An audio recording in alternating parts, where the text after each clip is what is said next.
नमस्कार दोस्तों, आज की डेट है 21 जून 2018। स्वागत है आपका पीलिंग बूस्टर न्यूज डिस्कशन में। चलिए डिस्कशन स्टार्ट करते हैं। सबसे पहले important article social media communication hub के बारे में है। क्या कंटेस्ट है? Union information and broadcasting ministry के अंदर एक PSU है जिसका नाम है broadcasting engineering consultants India limited यानी BECIL। इस PSU के द्वारा कुछ दिनों पहले एक एडवर्टाइजमेंट जारी की गई थी एक सॉफ्टवेयर बनाने के लिए। सॉफ्टवेयर की रिक्वायरमेंट्स थी कि ऑनलाइन कौन सी खबरें ट्रेंडिंग में हैं, कौन से प्लेटफॉर्म्स पे, और फ्यूचर में कौन सी खबरें ट्रेंडिंग में रह सकती हैं, और सरकार के द्वारा जो पॉलिसीज चलाई जा रही हैं उन पॉलिसीज के बारे में जनता की राय क्या है, जनता के सुझाव क्या हैं। इन सब चीज़ों की रिपोर्ट ऑटोमेटिक रूप से जनरेट की जाएगी इस सॉफ्टवेयर के द्वारा। और ये सॉफ्टवेयर जिसकी एडवर्टाइजमेंट निकाली गई है BECIL के द्वारा, ये सॉफ्टवेयर विभिन्न डिजिटल चैनल्स के बीच सामंजस्य भी स्थापित करेगा, जैसे social media websites, social media applications और जो इंटरनेट साइट्स हैं उन सब को एनालाइज करेगा ये सॉफ्टवेयर। सरकार का मकसद ये है कि एक social media communication hub establish किया जाए और इसके लिए हर एक जिले में कॉन्ट्रैक्ट बेसिस पे कुछ पर्सन्स को अपॉइंट किया जाएगा यानी हायर किया जाएगा, और वो हायर्ड पर्सन रूटीन बेसिस पे अपनी रिपोर्ट सरकार को भेजेंगे हर एक डिस्ट्रिक्ट से। इसके अलावा सेंट्रल लेवल पे भी कुछ पर्सन्स को अपॉइंट किया जाएगा ताकि हर एक जिले से जो रिपोर्ट आई है उन रिपोर्ट्स को एनालाइज किया जा सके, मॉनिटर किया जा सके और सरकार को बताया जा सके कि देखो आपकी पॉलिसी का ये प्रभाव पड़ रहा है और सुझाव ये है कि आप इस प्रकार से अपनी पॉलिसीज में बदलाव ला सकते हो। तो सरकार एक प्रकार से फीडबैक कलेक्ट करना चाहती है। इसी वजह से सरकार की मंशा ये है कि social media communication hub establish किया जाए जो कि सरकार की छवि को मॉनिटर करेगा, सरकार की पॉलिसीज का क्या फर्क पड़ रहा है लोगों पे और सुझाव क्या है सरकार की पॉलिसीज के बारे में, लोगों के किस प्रकार की जो खबरें हैं वो ट्रेंडिंग में हैं, और इवन जो ये सोशल मीडिया कम्युनिकेशन हब है वो सरकार को सुझाव भी देगा कि आप क्या कर सकते हो ताकि ये खबरें आने वाले दिनों में ट्रेंडिंग में रहें। तो ये पूरा आर्टिकल हमने डिस्कस किया सोशल मीडिया कम्युनिकेशन हब के बारे में। चलते हैं आगे। अगला article international decade for action water for sustainable development 2018 to 2028 के बारे में है। क्या कंटेस्ट है? तजाकिस्तान और यूनाइटेड नेशंस मिलके हाई लेवल कॉन्फ्रेंस ऑर्गेनाइज कर रहे हैं international decade for action water for sustainable development 2018 to 2028 के इश्यू पर। सस्टेनेबल डेवलपमेंट गोल्स जिन्हें एडॉप्ट किया गया था 2015 में, आपको पता है कि इन SDG गोल्स को अचीव किया जाना है 2030 तक।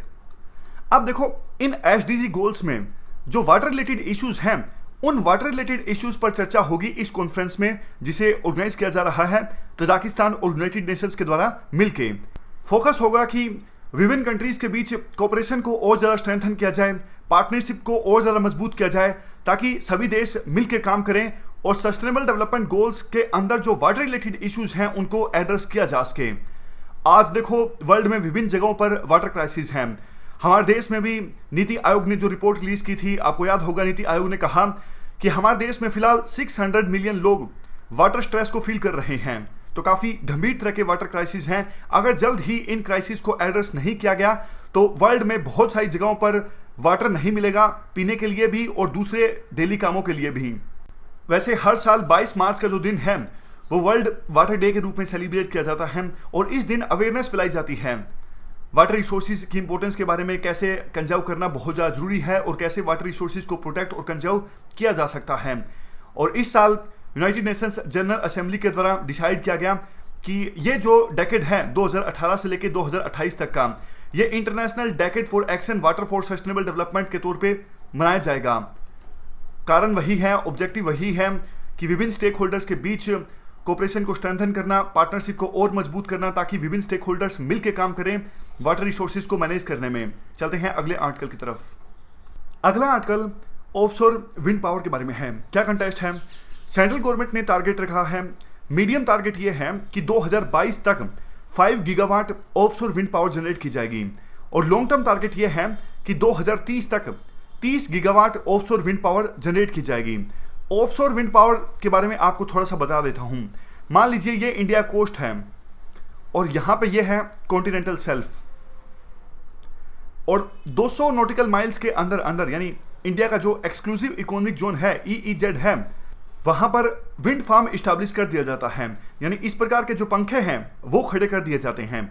अब देखो, लैंड से जो सी की तरफ हवा बहती है उसे ऑफशोर विंड कहा जाता है, और समुद्र से लैंड की तरफ जो हवा बहती है, जो विंड बहती है, उसे ऑनशोर विंड कहा जाता है।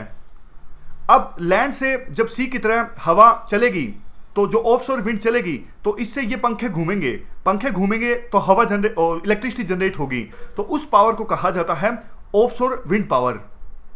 ज़्यादा से ज़्यादा ऑफशोर विंड पावर जनरेट करने के लिए सरकार ने 2015 में एक पॉलिसी भी अनाउंस की थी, national offshore wind policy. Ministry of new and renewable energy के द्वारा ये पॉलिसी डिक्लेयर की गई थी। National institute of wind energy nodal agency है इस ऑफशोर विंड एनर्जी को इंप्लीमेंट करने के लिए। तो ये पूरा आर्टिकल हमने डिस्कस किया नेशनल ऑफशोर विंड पॉलिसी के बारे में। चलते हैं आगे। अगला आर्टिकल नेशनल डिजिटल लाइब्रेरी के बारे में है। क्या कंटेस्ट है? मिनिस्ट्री ऑफ HRD यानी ह्यूमन रिसोर्सेज डेवलपमेंट के द्वारा ये नेशनल डिजिटल लाइब्रेरी लॉन्च की गई है। देखो, नेशनल डिजिटल लाइब्रेरी का जो प्रीवियस वर्जन था वो तो सिर्फ स्कूल्स और दूसरे एजुकेशनल इंस्टीट्यूट्स तक लिमिटेड था, लेकिन अभी का जो ये नेशनल डिजिटल लाइब्रेरी का वर्जन लॉन्च किया गया है मिनिस्ट्री ऑफ HRD के द्वारा, ये सबके लिए ओपन है। और इस नेशनल डिजिटल लाइब्रेरी में 17 मिलियन से ऊपर बुक्स हैं, ऑडियो बुक्स हैं, इमेजेस हैं, 200 से ज़्यादा लैंग्वेजेस में। नेशनल डिजिटल लाइब्रेरी को बिल्ड किया गया है IIT खड़गपुर के द्वारा national mission on education through ICT के अंतर्गत। एक बार हम इस मिशन के बारे में भी जान लेते हैं। National mission on education through ICT ये एक सेंट्रली स्पॉन्सर्ड स्कीम है। इस मिशन का मकसद देखो ये है, जो हायर एजुकेशन के लर्नर्स हैं उनको और बेहतर ढंग से चीज़ें समझाई जाएं ICT की सहायता से, यानी टीचिंग में ICT का यूज़ किया जाए, इंफॉर्मेशन एंड कम्युनिकेशन टेक्नोलॉजी का यूज़ किया जाए। इस मिशन के 2 कंपोनेंट हैं। एक तो देखो, जो मेजर इंस्टीट्यूशंस, यूनिवर्सिटीज और कॉलेजेस हैं वहाँ पर IT इंफ्रास्ट्रक्चर को क्रिएट करना, और दूसरा कंपोनेंट है कंटेंट जनरेशन। इंफ्रास्ट्रक्चर होगा तभी तो कंटेंट को पढ़ सकेंगे और चीज़ें सीख सकेंगे जो वहाँ के स्टूडेंट्स हैं, और दूसरा देखो, कंटेंट ही नहीं होगा तो ICT का क्या फ़ायदा। तो इसलिए दोनों कंपोनेंट्स इंपॉर्टेंट हैं। मिशन का एम ये है कि कंप्यूटर इंफ्रास्ट्रक्चर और कनेक्टिविटी को इस्टेब्लिश किया जाए 25,000 कॉलेजेस, 2,000 पॉलिटेक्निक्स और 419 यूनिवर्सिटीज़ और डीम्ड यूनिवर्सिटीज़ तक। तो ये पूरा आर्टिकल हमने डिस्कस किया national mission on education through ICT और नेशनल डिजिटल लाइब्रेरी जो इस्टेब्लिश की गई है मिनिस्ट्री ऑफ HRD के द्वारा। चलते हैं आगे। अगला article state crime record bureau के बारे में है। क्या कंटेस्ट है? आंध्र प्रदेश हमारे देश में पहला ऐसा राज्य बन गया है जहां पर स्टेट क्राइम रिकॉर्ड ब्यूरो का कंप्लीट ऑटोमेशन हो गया है। यहां पर अब IT बेस्ड वेब और मोबाइल एप्लीकेशन की सहायता से किसी IPC सेक्शन के अंदर क्राइम्स की कंप्लीट इंफॉर्मेशन प्राप्त की जा सकती है। शुरुआत में देखो डेटा कलेक्ट किया जाएगा डिस्ट्रिक्ट क्राइम रिकॉर्ड ब्यूरो के द्वारा, बाद में जो नेशनल क्राइम रिकॉर्ड ब्यूरो है और सेंट्रल ब्यूरो ऑफ इन्वेस्टिगेशन का जो डेटा बैंक्स हैं, इन एजेंसीज के साथ भी, इन ब्यूरोज के साथ भी डेटा को शेयर किया जाएगा। तो इस प्रकार से कंप्लीट ट्रेंड्स का पता लग जाएगा एनालिसिस के बाद कि जेंडर रिलेटेड वायलेंस कम हो रहा है या फिर ज़्यादा हो रहा है, प्रॉपर्टी ऑफेंसिव्स में ट्रेंड क्या है। तो काफ़ी सहायता मिलेगी क्राइम्स को एनालाइज करने में, और पुलिस की जो रणनीति है, स्ट्रेटजी है, उसी प्रकार से हो सकती है डेटा को एनालाइज करने के बाद। तो अगर UPSC पूछती है कौन सा ऐसा राज्य है जहाँ पे स्टेट क्राइम रिकॉर्ड ब्यूरो का कंप्लीट ऑटोमेशन हुआ, आंसर होगा आंध्र प्रदेश। चलते हैं आगे।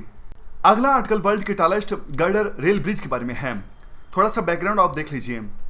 इम्फाल से जिरीबाम तक एक रेल लाइन बिछाई जा रही है।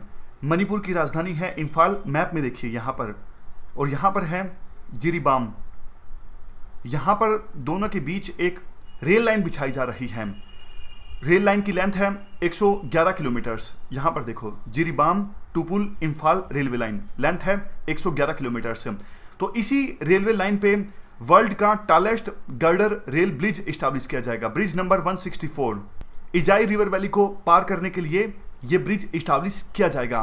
मैक्सिमम ट्रेन स्पीड होगी इस ब्रिज पे 120 किलोमीटर्स पर आवर।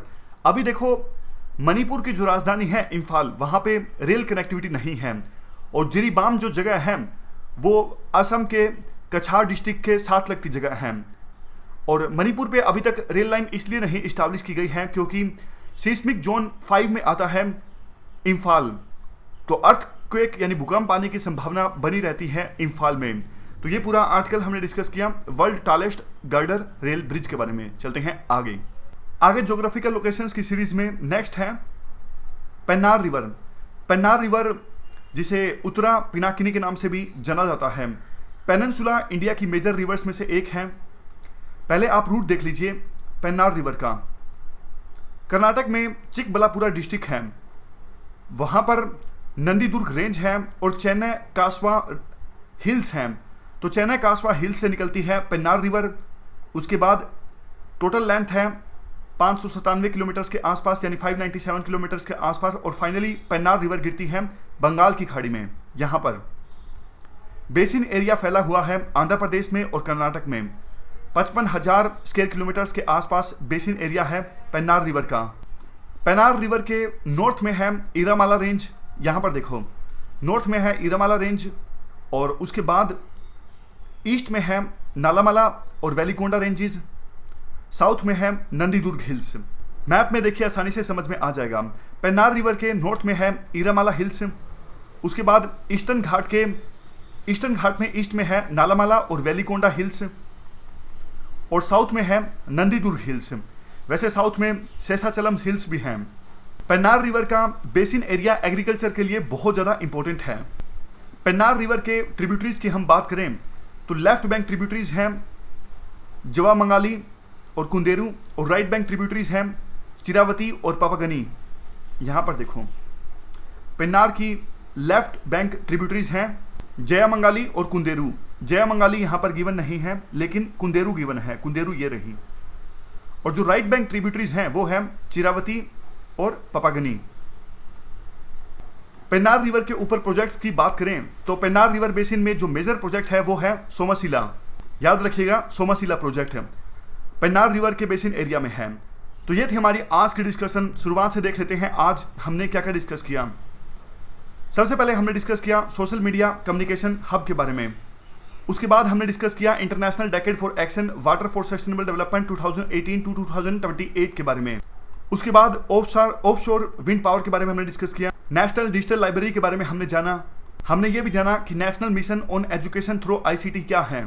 उसके बाद world tallest girder rail bridge के बारे में हमने जाना। हमने देखा कि Imphal to Jiribam railway line बिछाई जा रही है और इसी रेलवे लाइन में जो इजाई रिवर वैली है उस रिवर वैली के अक्रॉस वर्ल्ड का tallest girder rail bridge establish किया जाएगा। उसके बाद हमने डिस्कस किया आंध्र प्रदेश में जो स्टेट क्राइम रिकॉर्ड ब्यूरो है वो हमारे देश का पहला ऐसा क्राइम रिकॉर्ड ब्यूरो है जहां पर कंप्लीट ऑटोमेशन हो गया है। और सबसे लास्ट में ज्योग्राफिकल लोकेशंस की सीरीज में हमने आज डिस्कस की पेन्नार रिवर। तो ये थी हमारी आज की डिस्कशन। फिलहाल इस डिस्कशन में इतना ही है। Thank you very much for discussion.